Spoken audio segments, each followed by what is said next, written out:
নমস্কার বন্ধুরা, কাকুলি কিচেনে সকলকে স্বাগত। আজকে বানাচ্ছি আমি আমসত্ত্ব চাটনি। আমের চাটনি, টমেটোর চাটনি, তেঁতুলের চাটনি, সব রকমের চাটনি খাই, কিন্তু আজকে আমি বানাচ্ছি আমসত্ত্বের চাটনি। মাছ মাংস খাওয়ার পর একটু মনে হয় যে একটু চাটনি খাই, সেই জন্য আজকে আমি অন্য কিছু নেই, আজকে এটা আমি আমসত্ত্বের চাটনি বানাচ্ছি। এবার আমি প্রথমে গ্যাসে একটা কড়াই বসিয়ে চিনি দিয়ে দিলাম। খুব বেশি চিনি দেওয়ার দরকার নেই, কারণ আমসত্ত্ব মিষ্টি এবং খেজুরও মিষ্টি, তবে মিষ্টিটা আপনাদের নিজস্ব চয়েস মতন দেবেন। আর আমি জল দিয়ে দিচ্ছি, কাপে হাফ কাপ মতো দিয়ে দিলাম। এবার আপনারা যদি পাতলা করতে চান একটু বেশি জল দেবেন, আর অল্প যদি ঘন করতে চান নিজের চয়েস মতো জল দিয়ে দেবেন। চিনি গলিয়ে নিয়েছি।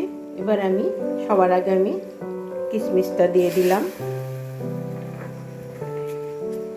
কাজু বাদামটা দিয়ে দিলাম, আমসত্ত্ব দিয়ে দিচ্ছি। এবার খেজুরটা দিয়ে দিলাম। এবারে গ্যাসের ফ্লেম লো টু মিডিয়ামে রেখে এই রান্নাটি করে নিচ্ছি।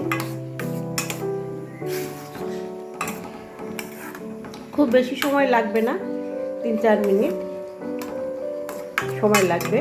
আমি এইভাবে চিনির রসের সঙ্গে এই সবগুলো একটু সিদ্ধ করে নিব।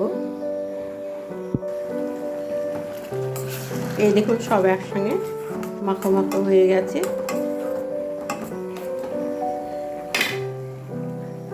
আমি জিরে ভেজে গুঁড়ো করে রেখেছিলাম, আমি একটু জিরে ভাজা গুঁড়ো দিয়ে দিলাম। ব্যাস, আর কিচ্ছু দিচ্ছি না। এবার একসঙ্গে সব মিশিয়ে দিলাম।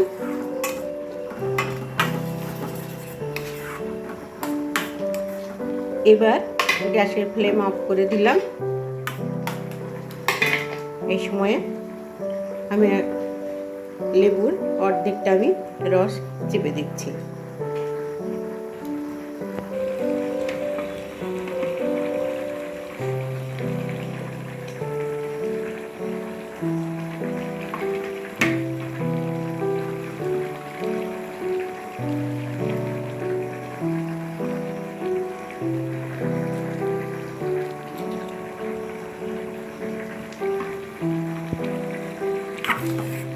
ছোট একটা লেবুর রস, আমি গোটা লেবুর রস চেপে দিলাম। লেবুটা খুব ছোট ছিল, রস কম ছিল বন্ধুরা, খুব বেশি লেবুর রস লাগে না।